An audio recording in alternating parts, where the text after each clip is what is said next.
কেমন আছেন সবাই? আশা করি সবাই খুব ভালো আছেন। আজকে আবার ভিডিওটা একটু অন করলাম। আসলে মনে হলো যে চলো আজ একটু ইউটিউবে ভিডিও পোস্ট করব।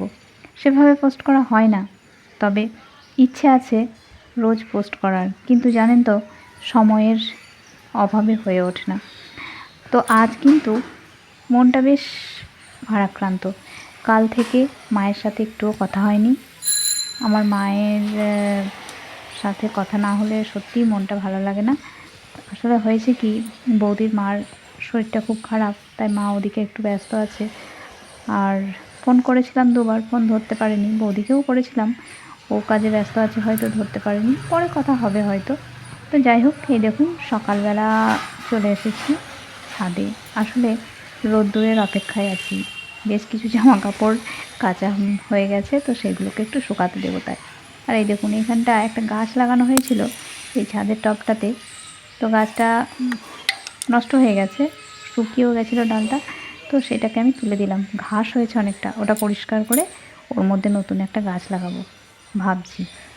আর ছাদের মধ্যে সবথেকে অযত্নের গাছ কি জানেন তো, আছে একটা, তো সেটা কিন্তু নিজের মতো করে বেড়ে উঠছে, কোনো রকম যত্ন নেই, শুধু গরমের সময় একটু করে তাকে জল দেওয়া হয়। সেটা হচ্ছে অ্যালোভেরা। অ্যালোভেরা গাছটা কিন্তু খুব উপকারী, অথচ তাকেই যত্নটা খুব কম করা হয়। তো যাই হোক, আমি দেখুন এদিকে ছাদে ঘোরাঘুরি করছি। আসলে স্নান হয়ে গেছে আমার, আমি অপেক্ষায় আছি মেয়েকে আনতে যাব। মেয়ে যখন স্কুল ছুটির সময় হবে, ওই দেখুন আমাদের নিচের রাস্তা। তো আমাদের এদিকের রাস্তাটা বেশ পরিষ্কার পরিচ্ছন্ন, আর বৃষ্টি হলে যে খুব জল দাঁড়ায় এমনটাও নয়। তবে আমার মনে হয় আমি যেগুলো আশেপাশের জায়গাগুলো দেখি তার থেকে তুলনামূলকভাবে আমাদের পাড়াটা একটু বেশি পরিষ্কার পরিচ্ছন্ন। তো যাই হোক, মা গেছেন পুজো করাতে। আজকে একটা ষষ্ঠী পুজো আছে। না, আমার এই ষষ্ঠীটা নেই। আসলে মা নতুন করে আমাকে কোনো কিছু ধরান না, বলে যে এখন বাচ্চা আছে, মাহি তো এখন ছোট, তোকে বিভিন্ন কারণে বাইরে যেতে হবে, তো এত বেশি উপোস কাপাস তোকে করতে হবে না, আমি যেগুলো করছি ওতেই হবে। তবে আমি নিরামিষ খাবো, আর মা যা খাবার খাবেন সেটা মায়েরটা বানিয়ে দেবো। এই দেখুন অপরাজিতা গাছটা হনুমানে কী করেছে।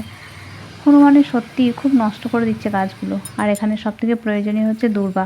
এই দূর্বা গাছ আমাদের বাড়িতে একটুও ছিল না, তো আমি এটাকে ব্যবস্থা করে এই টবটার মধ্যে লাগানোর ব্যবস্থা করেছি। আসলে কি হয়েছে, মাকে বৃহস্পতিবার তারপর বুধবার গণেশজিকে দেওয়ার জন্য দূর্বা কিন্তু আনতে অন্য কোথাও যেতে হতো, আর এখন দেখছি আমাদের বাড়িতেই হয়ে গেছে।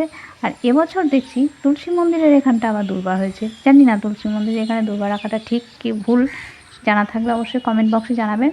তবে তুলসী গাছ বড় ছিল, সেটা একটু শুকিয়ে গেছিলো, আর তাই সেটাকে তুলে জলে দেওয়া হয়েছে। আর নতুন যেগুলো চারা বেরিয়েছে তো সেগুলো আছে।